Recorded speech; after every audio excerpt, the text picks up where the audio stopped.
ഇന്ന് വീട്ടിൽ വെറുതെ ഇരുന്നപ്പോ നമ്മുടെ ഉമ്മ ചോദിക്കാണ് സവാളയും തക്കാളിയും ഒന്നും ഇല്ലാണ്ട് തന്നെ ഒരു അടാറ് ചിക്കൻ കറി നീ കഴിച്ചിട്ടുണ്ടോ ഇറക്കാന്ന്. പിന്നെ ഒട്ടും നേരം കളഞ്ഞില്ലാട്ടാ, പറഞ്ഞേമാ നമ്മൾ കേൾക്കട്ടെ എന്ന് പറഞ്ഞപ്പോഴത്തേക്കും ചിക്കനും വന്നു, ബാക്കിയല്ല കോച്ചറാക്കൊള്ളിയും വന്നു. ചിക്കൻ കറി വയ്ക്കാൻ നേരത്ത് ഒനിയനും ടൊമാറ്റോയും ഒന്നും ഇല്ലാണ്ട് തന്നെ കിഡിലും ടേസ്റ്റിൽ ഉണ്ടാക്കാൻ പറ്റിയ റെസിപ്പിയാണ് വളരെ നമ്മളോട് കാണിക്കാൻ പോണത്. അജൽത്ത് പിടിക്കാണ്ട് കണ്ടിരുന്നു അവിടെ ചെരിഞ്ഞിരുന്ന ഒരു ചെറുവട് വയ്ക്കുക, 1 ടേബിൾ സ്പൂൺ കാശ്മീർ ചില്ലിയും 1 ടേബിൾ സ്പൂൺ മഞ്ഞളിന്റെ പൊടിയും 2 ടേബിൾ സ്പൂൺ കുരുമുളകിന്റെ പൊടിയും 1 ടീസ്പൂൺ നല്ല ജീരകത്തെ നല്ലോണം പിടിച്ചതും 1 ടേബിൾ സ്പൂൺ ഉപ്പും വിതറി നന്നായിട്ട് മിക്സ് ചെയ്തെടുക്കുക. ഇടങ്ങാതി ചിക്കന്റെ അളവ് 1.5 കിലോ ആണെങ്കിൽ നമ്മൾ പറയുന്ന അളവുകളൊക്കെ മറന്നു പോകാണ്ട് ഓർത്തു വെച്ചോട്ടാ. കൈ കിട്ടിയ കോഴി കഷ്ണങ്ങളൊക്കെ ചരുവത്തിന്റെ പക്കത്തുനിന്ന് ഒരൊറ്റ ഉന്തും വെച്ച് കൊടുത്തിട്ട് നന്നായിട്ടാണ് ഇളക്കി മറിച്ചു കൊടുക്കുക. ചിക്കനും വെച്ച് ആറാട്ടം നടത്തി ആറാടാൻ വേണ്ടി 2 ക്യാപ്സിക്കത്തിനും കൂടി വെട്ടിയിട്ടിട്ട് നന്നായിട്ടാണ് മിക്സ് ചെയ്തെടുക്കുക. നമ്മളിവിടെ എടുത്തേക്കുന്ന ക്യാപ്സിക്കത്തിന്റെ കളർ എന്ന് പറയുന്നത് പച്ചയാണെങ്കിലും മഞ്ഞ ചുവപ്പ് എടുത്താലും കുഴപ്പമൊന്നുമില്ല കേട്ടോ. എന്ത് കൊന്തെടുത്താലും വേണ്ടി അന്തം വിട്ട് കുന്തമാരെ നോക്കിക്കാണ്ട് അരമണിക്കൂറാണ് മാറ്റി വയ്ക്കണം. അപ്പൊ തന്നെ ഒരു ജാറെടുക്കുക, 5 പച്ചമുളകിനെ വെട്ടാതെ 1 പീസ് ഇഞ്ചിനെ വെട്ടിയും 12 പീസ് വെള്ളുള്ളിനെ കൊട്ടിയും കയ്യിലിരിക്കുന്ന മല്ലിയിലെ തട്ടിയും 50 ഗ്രാം അണ്ടിപ്പരിപ്പ് ഊർത്തിമിട്ട് കൊടുക്കുക. കൂടെ തന്നെ 1 ഗ്ലാസ് പാലും കൂടി ഒഴിച്ച് ചറപറ അതിക്രമ കറക്കലങ്ങട് ശൂക്രമങ്ങട് കറക്കി കഴിഞ്ഞിട്ടുണ്ടെങ്കിൽ ഫാസ്റ്റിൽ അടിച്ച പേസ്റ്റ് ഇവിടെ റെഡി. അതങ്ങോട്ട് മാറ്റി വെച്ചേക്കിട്ടുള്ളവരെ നമ്മൾ വേറൊരു സൂത്രം കാണിച്ചുതരാം. ഒരു പാത്രം വെച്ചിട്ട് നമ്മൾ ഇതിലേക്ക് കൊട്ടിയിട്ട് കൊടുക്കുന്നത് 400 ഗ്രാം പുളി ഇല്ലാത്ത തൈരാണ്. ഇതിന്റെ കൂടെ തന്നെ 1/2 ടേബിൾ സ്പൂൺ മഞ്ഞൾപ്പൊടിയും 1 ടേബിൾ സ്പൂൺ കാശ്മീർ പൊടിപടലവും കൂടി മിക്സ് ചെയ്തെടുത്തിട്ട് 1.5 ടേബിൾ സ്പൂൺ മല്ലിപ്പൊടിയുടെ കൂടെ 1 table spoon garam masala ചേർത്തിട്ടുണ്ടല്ല,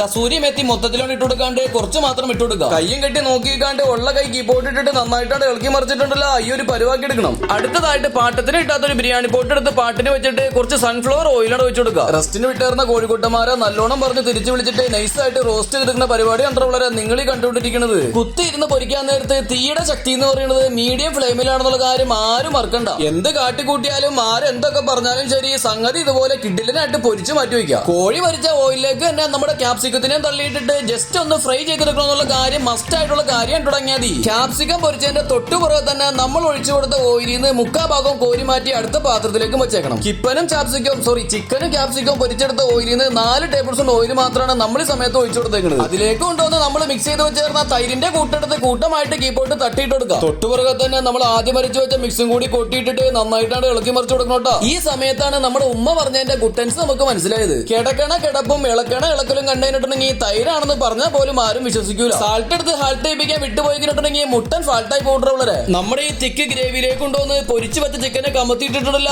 നന്നായിട്ടാണ് mix ചെയ്തെടുക്കുക. നമ്മൾ പൊരിച്ചു വെച്ച ക്യാപ്സിക്കും കൂടി ഇതിലേക്ക് ഇട്ട് കൊടുത്തിട്ട് ഒന്നും കൂടി ഒന്ന് ഇളക്കി മറിച്ചു കൊടുക്കുക. അല്പം കഴിഞ്ഞ് ഇതുപോലെ ചെറുതായിട്ടൊന്ന് തിളക്കാൻ നേരത്ത് 1/2 കപ്പ് പച്ചവെള്ളം കൂടി വെച്ച് കൊടുത്തിട്ട് ടോപ്പിൽ കിട്ടുവായിട്ട് മല്ലിച്ചപ്പം വിതറി കൊടുക്കുക. തിളച്ചങ്ങോട്ട് വറ്റണതിന് മുമ്പ് ഇതിന്റെ കോലം വേണമെങ്കിൽ കണ്ടോട്ടുള്ളവരെ ഒരു 10 മിനിറ്റ് മൂടി വെച്ച് വേവിച്ചതിന് ശേഷം മൂടി അങ്ങോട്ട് ഓപ്പൺ ആക്കിപ്പെട്ടില്ല, നല്ല കിഡിലോസ്റ്റി മണ്ണടിച്ചാണ് നമ്മുടെ മൂക്കിലേക്ക് കയറിയത്. ഒനിയനും വേണ്ട, അനിയനും വേണ്ട, ടൊമാറ്റോയും വേണ്ട, ഒരു കുന്തവും വേണ്ട. സംഗതി അടിപൊളിയായിട്ട് കിട്ടാൻ നേരത്ത് ഇതുപോലെ പൊക്കി കൊണ്ടുപോവുകയും ചെയ്യാം. നമ്മുടെ ഈ ചിക്കൻ കറി ഒരു പ്ലേറ്റിലേക്ക് അങ്ങോട്ട് ഒഴിച്ചപ്പോ കൂടെ തിന്നാൻ വേണ്ടി പത്തിരിനെ ആട്ടോ നമ്മൾ തിരഞ്ഞെടുത്തേക്കുന്നത്. കാലം ഉൾപ്പെടെ ഒരു സ്പൂണിലാണ് കോരിയെടുത്തപ്പോ എന്റെ പൊന്നോ വായില് കപ്പൽ ഓടിക്കാനുള്ള വെള്ളം ഉണ്ടായിരുന്നു. പിന്നെ അപ്പൊ തന്നെ മെത്തേനെ പോലെ ഇരിക്കുന്ന പത്തിരിനെ മൊത്തത്തിൽ അങ്ങോട്ട് എടുത്തിട്ട് ഗ്രേവിയുടെ കൂടെ ചുരുട്ടി കൂട്ടി ആദ്യം പുള്ളിയുടെ വായിലേക്കും പിന്നെ മച്ചാന്റെ വായിലേക്കും വച്ച് തിന്നതിനിപ്പോ മച്ചാന് നിങ്ങളോട് പറയാനുള്ളതുണ്ടല്ലോ. ഇനി ചിക്കൻ മേടിക്കാൻ നേരത്ത് സവാളയും വേണ്ട, തക്കാളിയും വേണ്ട, ഇതുപോലൊരു ഐറ്റം ഉണ്ടാക്കി കഴിച്ച സംഗതി അടിപൊളിയാണ്. അപ്പൊ ഫ്രണ്ട്സ്, ഇന്ന് നമ്മുടെ മച്ചാൻ ഉണ്ടാക്കി കാണിച്ച വെറൈറ്റി ചിക്കൻ കറിയുടെ വീഡിയോ ഇഷ്ടപ്പെട്ടു കഴിഞ്ഞാൽ എല്ലാ ചങ്കുകളും ലൈക്ക് ചെയ്യാം, ഷെയർ ചെയ്യാം, കമന്റ് ചെയ്യാം. അടുത്ത വീഡിയോയിൽ അടിപൊളി റെസിപ്പി ആയിട്ട് കാണാം. അതുവരേക്കും സ്റ്റേ